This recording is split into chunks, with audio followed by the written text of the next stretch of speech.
So Braden Burries just finished Summer League off with another incredible game and an amazing finish to finish off Summer League with a win.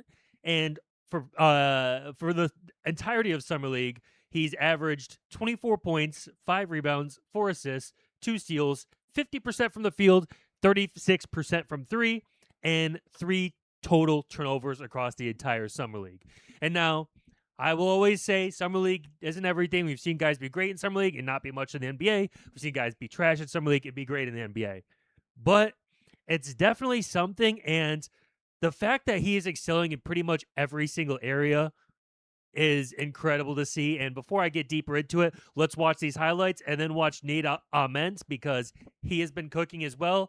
And then we'll get into a potential John Horst apology for him. Let's get this going. All right. Braden Burries. This is what I'm saying. It's just 3-level scoring. It's great passing. It's great defense. Gets to the rim beautifully. Gets to the free throw line beautifully. Finishes in the paint with a floater. And again, and one, which is something the Bucks are going to need quite a bit without Giannis getting to the free throw line, especially as Kevin Porter Jr.'s minutes is going to go down, which is he was probably the best free throw getter besides Giannis on the team last year. But Braden Burries does a great job of that again, just getting right to the rim, finishing through it. And he has potential to shoot better than he shot in Summer League, only shooting 36% from 3. He could potentially be even better 3-point shooter than that, even though that's decent. But yeah, starting off really everything in the paint. It just looks like it's just too easy for him, even though he's not even a rookie yet. I mean, it's going to be his rookie season. Everything is just too easy for him. And as you see, he's making plays on the defensive end as well. And just getting to the rim dang near whenever he wants. Beautiful moves. Again, just living at the rim because he's just at another level than the rest of the players on the floor. Doesn't have to sell for the jumper. Every single thing in the paint today. And now every single bucket in the paint. And so why not finish the game off at the rim to win it for the Bucks in Summer League right there. Beautifully done, and a beautiful Summer League from Braden Burries. Now they're just going to keep showing the replay of that. And now let's get to the Nate Ament game that we didn't react to because today Nate Ament played well. I believe he finished 5 of 7, but it was just, I think, 12 points. This is a game where he had 23 points. And so let's quickly react to this and then get into the outlook for the Bucks coming out of Summer League. Now, this was with Braden Burries out and with him given more of the green light to do what he wants, handle the ball. I'm very impressed with what I saw. I don't think he's going to be doing that coming off pick and rolls at half court this season.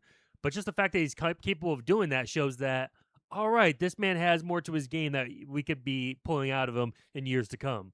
And ideally, if he could just be a smart player like he showed he could be in Summer League and feast on low shot opportunities and be okay on defense, there could be minutes for him, especially at that forward position that the Bucks are a little bit light at.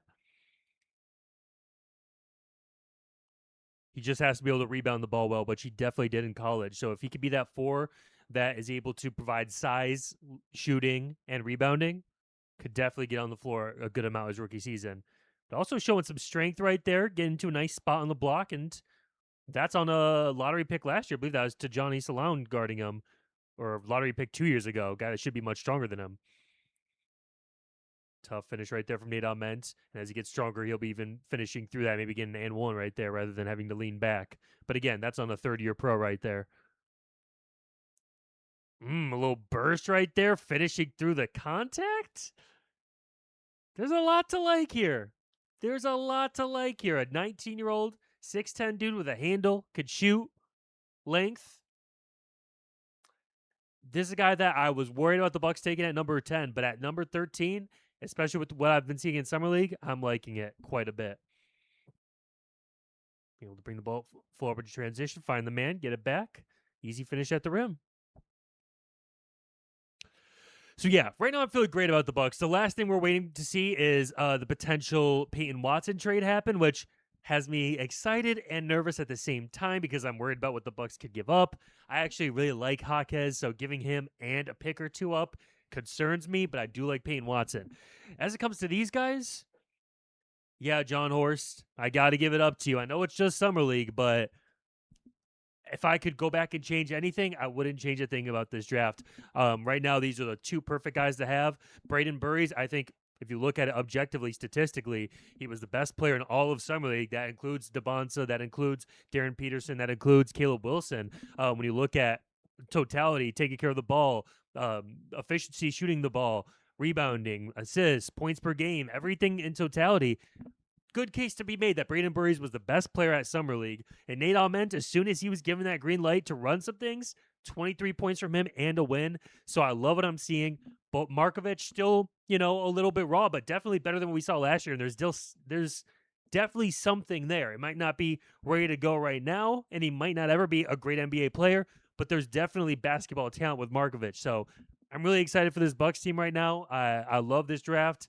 I can't go too hard with my apology form for John Horst because I still haven't forgiven that Gary Trent contract, which could end up getting the Bucks losing a pick because of the NBA investigation that's going on right now.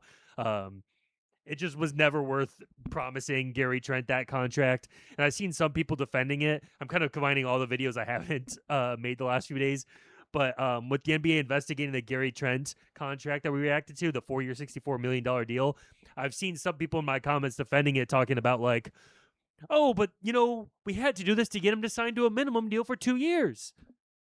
Even with the 2 years minimum, that's like a 6-year, $74 million contract, which is like $12 million per year, a little bit more than that. And we're seeing like Tim Hardaway Jr. just had the best year of Gary Trent Jr.'s career, would have been his best or second best year, and he's getting paid a 1-year, $6 million contract. So it's just absolutely ridiculous that Gary Trent was promised that, and that the John Horst followed through on it.